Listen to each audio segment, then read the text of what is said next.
Halo Bapak Ibu Guru, selamat datang di channel Learning by Teaching bersama Hilda.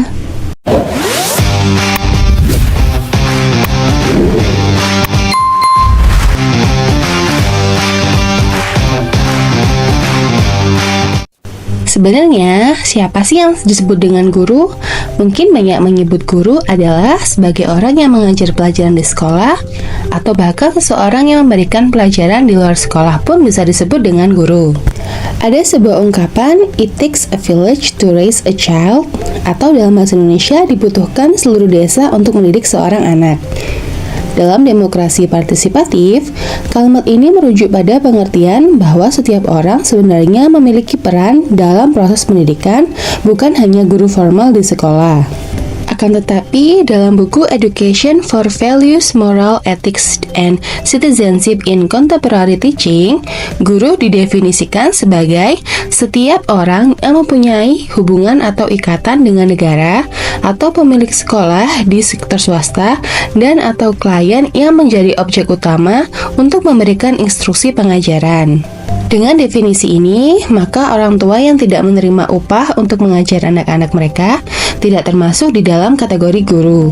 Namun, seluruh sektor pendidikan negeri dan swasta dalam segala jenjangnya masuk ke dalam kategori tersebut. Kalau menurut Bapak Ibu sendiri, siapakah yang bisa disebut dengan guru? Seperti profesi pada umumnya, guru juga memiliki kode etik. Kode etik ini digunakan oleh individu yang menjalankan profesi mengajar. Prinsip etika moral untuk profesi guru dapat dikelompokkan menjadi 3 kelompok besar, yaitu etika terhadap ilmu pengetahuan, etika terhadap peserta didik, dan etika terhadap profesi. Yang pertama yang akan kita bahas adalah etika terhadap ilmu pengetahuan.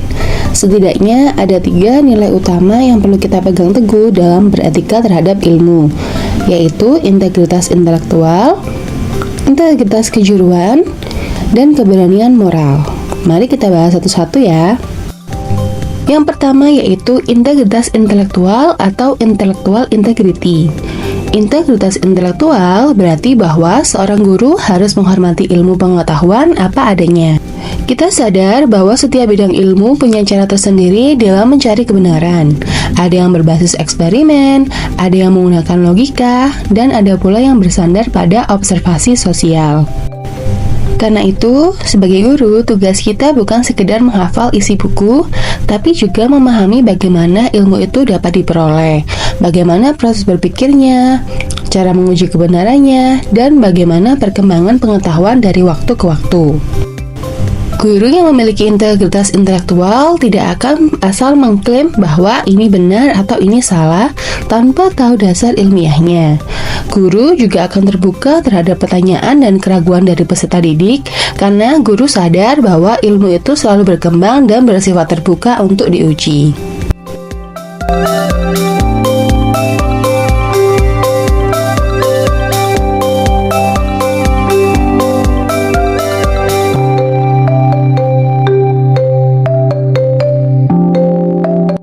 Yang kedua yaitu integritas kejuruan atau vocational integrity. Menjadi guru bukan hanya soal mengajar, tapi juga komitmen untuk terus belajar. Integritas kejuruan berarti seorang guru mempunyai sikap menghormati profesi kita sebagai guru. Kita sadar bahwa dunia itu berubah secara cepat, sehingga ilmu terus bertambah dan karakter peserta didik pun makin beragam. Sehingga seorang guru yang beretika akan terus memperbarui pengetahuan, menambah keterampilan, dan mencari cara-cara baru agar pembelajaran lebih bermakna. Integritas kejuruan juga artinya sebagai guru kita tidak hanya mengandalkan satu metode saja atau satu sumber belajar saja. Kita sebagai guru belajar memadukan berbagai pendekatan agar bisa menjangkau semua jenis peserta didik dengan latar belakang dan konteks yang berbeda. Yang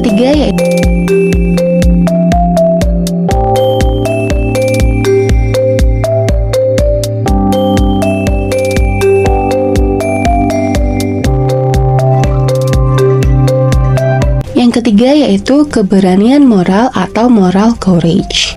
Dalam dunia pendidikan, tidak semua hal yang benar itu selalu populer. Ada kalanya kita dihadapkan pada tekanan, baik dari sistem, kurikulum, atau bahkan lingkungan sekolah untuk menyampaikan sesuatu yang aman-aman saja. Namun, guru yang memiliki keberanian moral berani untuk menyampaikan hal yang penting meskipun tidak disukai, asalkan hal itu berdasarkan kebenaran ilmiah dan tuntutan profesional. Ada kalanya saat kita mengajar, kita perlu mengajarkan topik yang sensitif, atau kadang kita juga menggunakan pendekatan yang tidak umum. Tapi, jika itu dapat membantu anak-anak berpikir kritis dan berkembang, maka keberanian untuk menjelaskan topik-topik tersebut menjadi etis dan bermakna. Kode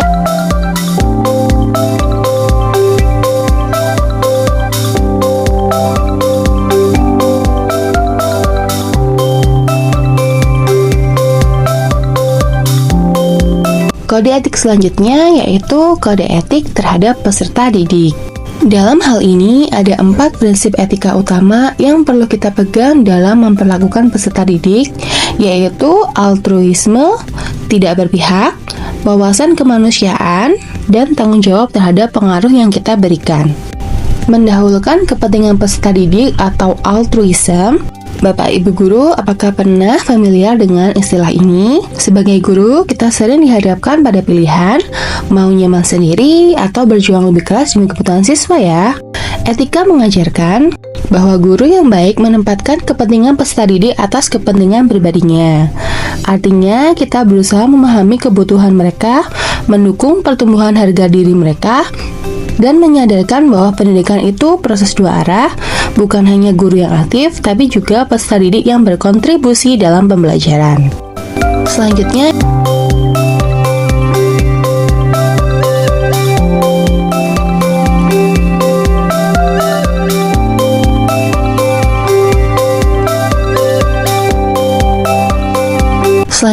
yaitu bersikap adil dan tidak memihak atau impartiality.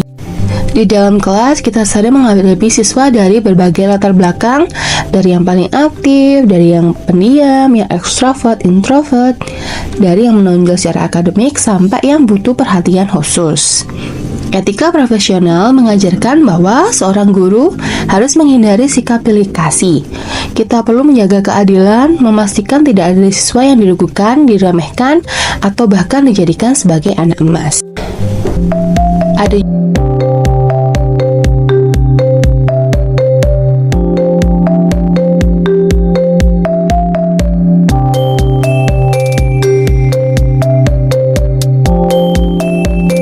Ada juga etika memiliki wawasan kemanusiaan atau human insight.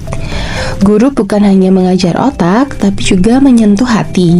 Karena itu, kita perlu peka terhadap latar belakang keluarga dan situasi sosial siswa.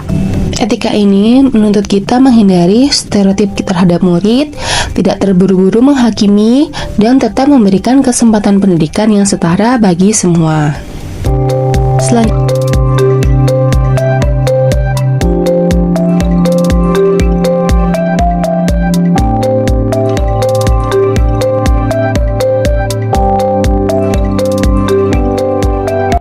Selanjutnya, memiliki tanggung jawab atas pengaruh atau responsibility of influence.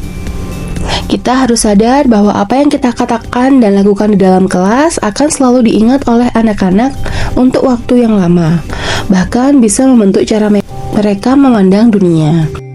Setiap ucapan kita, setiap ekspresi wajah, dan bahkan setiap keputusan kecil kita di dalam kelas bisa meninggalkan jejak yang membekas dalam kehidupan peserta didik. Maka kita harus berhati-hati dan berusaha meninggalkan pengaruh yang positif bagi anak-anak. Mungkin kita tidak tahu, tapi satu pujian tulus dari guru bisa menjadi alasannya seorang anak percaya diri seumur hidupnya.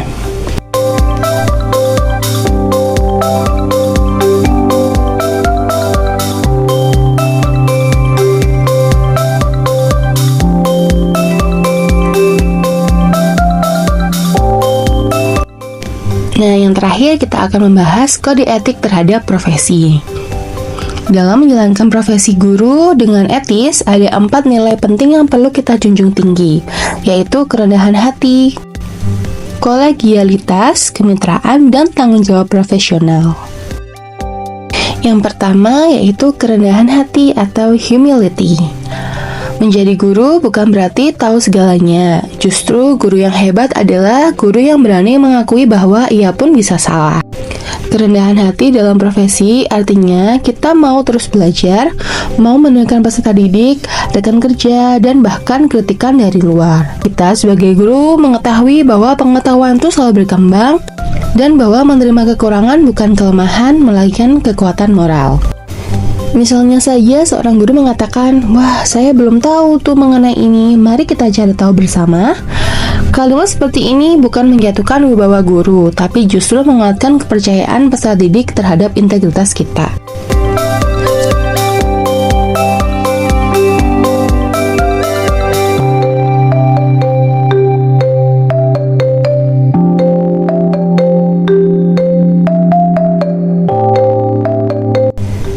Selanjutnya yaitu kolegialitas atau collegiality. Dalam dunia pendidikan, guru tidak bisa bekerja sendirian. Kita adalah bagian dari suatu tim atau suatu kelompok, baik itu dalam satu sekolah, satu bidang studi, maupun satu sistem pendidikan. Etika kolegial menuntut kita untuk saling menghormati, saling mendukung, dan saling belajar satu sama lain. Kita bisa berbeda metode, latar belakang, atau bahkan pendekatan belajar. Tapi tujuan kita sebagai guru adalah sama, yaitu demi kemajuan peserta didik.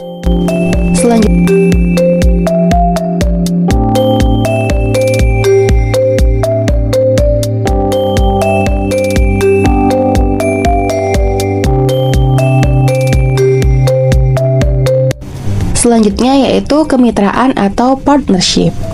Seorang guru sejati tahu bahwa proses pendidikan bukan hanya milik guru. Pada kode etik ini, seorang guru mengakui dan menerima kontribusi mereka yang diajar dan rekan dalam mengajar. Hal ini mencangkup mempertimbangkan dan memanfaatkan sejauh mungkin bakat dan keahlian mereka yang diajar, serta situasi sosial dan keluarga mereka.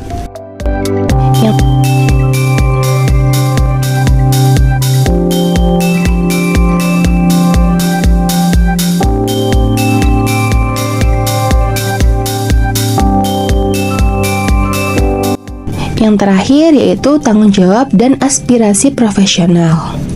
Guru yang beretika tidak hanya sibuk di ruang kelas, ia juga peduli terhadap dunia pendidikan secara luas.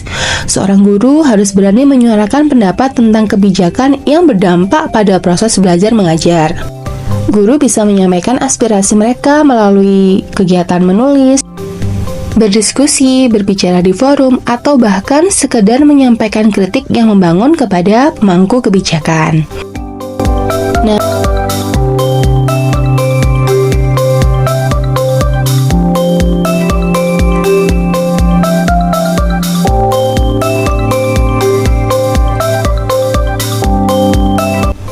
Bapak Ibu, kalau kita simpulkan dari 3 kode etik tadi, ada 11 kode etik yang harus dimiliki guru dalam menjalankan profesinya, yaitu mengajar dan mendidik peserta didik. Adapun ke-11 kode etik tersebut adalah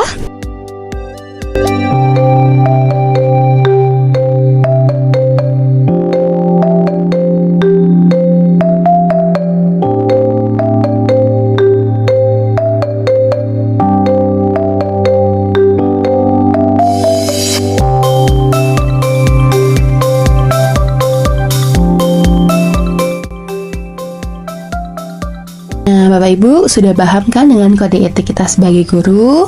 Sampai di sini video kita. Semoga dengan mengetahui kode etik yang kita jalankan, kita bisa menjaga marwah profesi ini dan menjadi agen perubahan di masa depan. Sampai jumpa di video selanjutnya.